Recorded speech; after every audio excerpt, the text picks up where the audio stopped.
देखो, एपिसोड के एंड में कुछ ट्विस्ट भी थे और कुछ सेम एपिसोड भी थे। मतलब कल रविवार है, मेन एपिसोड, मतलब जहाँ पे मिलेगी, श्रुति बोलेगी भाई आपके ही है के, बोला मेरे है के, मेरे है भी या नहीं मुझे नहीं पता। फिर एक एपिसोड दूसरे एक सस्पेंस में जहाँ पे तूशु और अनुज बात कर रहे हैं गाड़ी में बैठ के, जहाँ पे बोल रहे हैं कि आप भूल जाइए मम्मी को, अनुज जी, क्योंकि मम्मा मम्मा वाली मम्मा नहीं रही, क्योंकि उनके करीब उनके बॉस। जब करो तोशु अपनी जबान से ऐसी गंदी लैंग्वेज निकाली तो तब समझ सकते हो तोशु का क्या माइंडसेट चल रहा है फिलहाल में। इसको साइड पे रख के एपिसोड पे फोकस करते हैं। आज वनराज के बॉस आए थे घर पे, सब लोगों ने उसका वेलकम किया, बैठे खाना खाया, उस बॉस ने तारीफ की बहुत अच्छे। सबसे पहले मुलाकात की तो बोला ये मेरी बेटी, ये मेरी बहू, ये उसका बेटा, ये बाबूजी बा। माई को इंट्रोड्यूस नहीं करवाया तो बाबूजी ने खुद ही बोले ये मेरी पोती। बोला वनराज इतनी लेट क्या बात है, पर काम फटाफट कर लेते, परिवार में देर कर दी। फिर बॉस बैठे खाना वाना खाया, फिर बोला हमारा ब्रांड एम्बेसडर जो इतने में टीटू वहां से आ गया। सब लोग टीटू से मिलने लगे। बोला वनराज ने बोला मैं 2 मिनट आया, को सब गुस्सा आ रहा था। बोला टीटू अंदर आ जाओ पहले, वरना तुम बाद में जाना किसी काम से। ये है हमारा ब्रांड एम्बेसडर।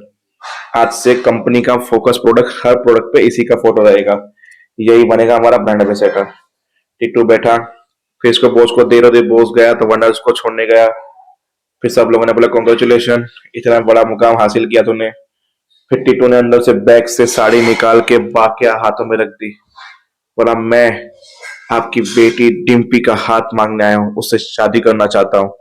सब लोग वहां पे शौक के शौक हो गए, थरे के थरे रह गए। फिर श्रुति ने अनुज से रात को सवाल किए कि क्या मैं तुमसे कुछ पर्सनल टॉक कर सकती हूँ? अगर बाय चांस तुम, क्या आज अनुपमा तुम्हें कह दे कि मैंने माफ कर दिया, गलतियां सब भूल के आगे बढ़ते हैं जिंदगी में, तो क्या तुम अनुपमा का हाथ बढ़ के आगे बढ़ सकते हो, मुझे छोड़ दोगे? पर आई थिंक मुझे अभी इस सवाल का जवाब पता नहीं है, ना मैंने कभी सोचा है।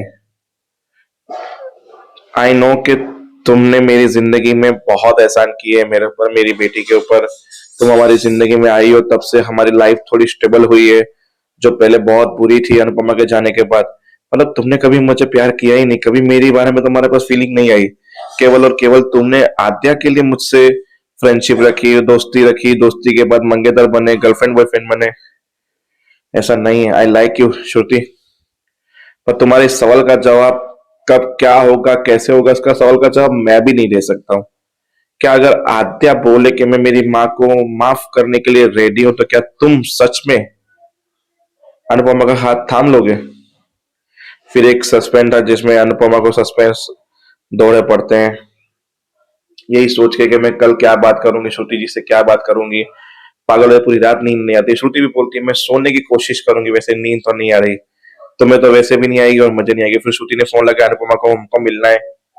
दूसरे दिन सुबह वो दोनों मिले, जहाँ पे गाजर के हलवे का ऑर्डर आया और अनुपमा ने उसको छोड़ के श्रुति से बात करना पसंद किया। बस जयदीप ने दोनों को कंफर्टेबल करवा के बाहर बैठाया, चाय दी। बॉस हो तो ऐसा हो।